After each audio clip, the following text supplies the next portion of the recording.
Это программа «Якутия день за днем» на канале НВК Саха, и мы продолжаем специальный выпуск, посвященный завершению игр «Дети Азии».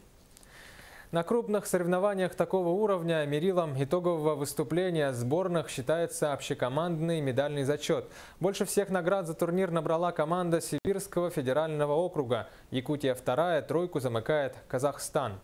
Наш корреспондент Оксана Устинова в общении с представителями лучших команд подводит соревновательные итоги игр, как хозяева и гости оценивают свои успехи.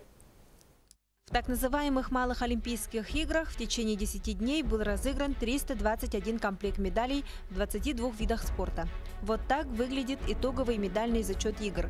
Как видите, с большим преимуществом победила команда Сибирского федерального округа. На второе место поднялась наша сборная с небольшим отрывом от команды Казахстана. В предыдущих играх Якутия занимала лидирующие места без особых трудностей. А в нынешнем году подготовка команды Сибири оказалась на высшем уровне. Тут сказывается и то, что в этой команде собрались лучшие спортсмены из всех 12 субъектов Сибирского округа. Это для меня очень важно, и это просто замечательно. Силы мне придавала моя любовь к республике.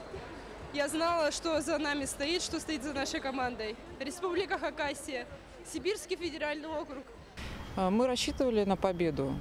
Не то, что мы рассчитывали, мы стремились к ней, мы готовились к этому, потому что, по большому счету, в принципе, у нас очень спортивный округ. У нас признаны такие центры, как Новосибирск, Красноярск, Омск, Иркутск.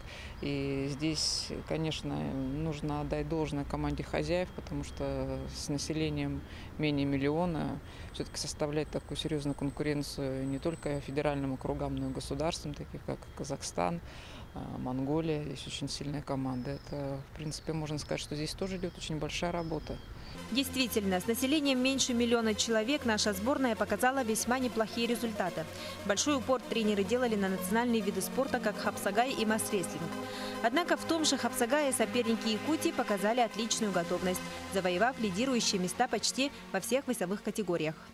Мы поняли, что для того, чтобы составлять конкуренцию команде хозяев и быть в лидерах общекомандного зачета, мы должны выставлять национальные виды, потому что в них разыгрывается очень много медалей. Мы готовились к этому. Заветные медали сборной Якутии в борьбе за второе место принесли спортсмены-масс-рестлеры. По итогам соревнований Якутия стала абсолютным лидером, завоевав 13 из 21 разыгранных медалей. Как оценивает республика выступление сборной команды и над чем нужно работать в будущем? В принципе, выступили нормально, задачу в основном выполнили. При подготовке следующих международных спортивных игр «Дети Азии» надо будет обратить особое внимание заранее именно выступление в соревнованиях всероссийского международного уровня, чтобы готовить детей за 4 года как олимпийцев. Потом именно нужно будет обратить внимание тренерскому составу. В отличие от предыдущих игр, команды показали хорошую и целенаправленную подготовку. Как было отмечено выше, подготовку и сбор команда Сибирского федерального округа начала за год до игр. Руководитель команды распорядился, чтобы каждый губернатор поощрял своих спортсменов и поддерживал их участие в играх. А вот президент Казахстана Нурсултан Назарбаев и вовсе приравнял статус игр «Дети Азии» к Олимпиаде. Официально приказом министра в рамках доплаты у нас есть перечень соревнований, за которые спортсмены и тренеры получают доплату в различных организациях. И «Дети Азии» включен в этот перечень за тех соревнований, за которые они получают доплаты. Но по сложившейся традиции «Дети Азии» – это не только борьба за медали. Как отмечают все представители команд, участники соревнований прежде всего учились дружить и обмениваться первым спортивным опытом. А следующие 7-е международные спортивные игры «Дети Азии» в 2020 году пройдут уже в Улан-Баторе, Монголии. Соответствующее решение принято правлением Международного комитета игр «Дети Азии». Заявки на получение права проведения 7-х игр подали несколько стран. Но почему выбрали именно Монголию?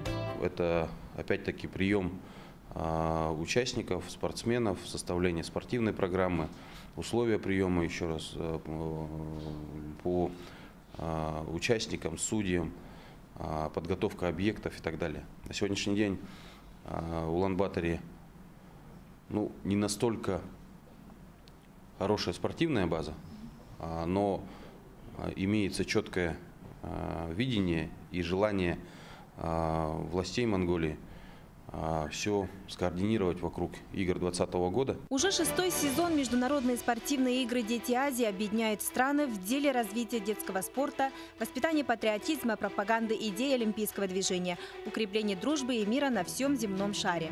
Для многих юных спортсменов из разных стран игры «Дети Азии» становятся одним из главных спортивных событий в жизни и трамплином в большой спорт. Имена этих спортсменов подтверждают девиз игр «Дети Азии. Начало побед». Отрадно, что наша республика является родиной такого масштабного проекта. Оксана Устинова, Лена Ефимова, Иван Семенов, Илья Жараев, НВК «Саха-Якутск».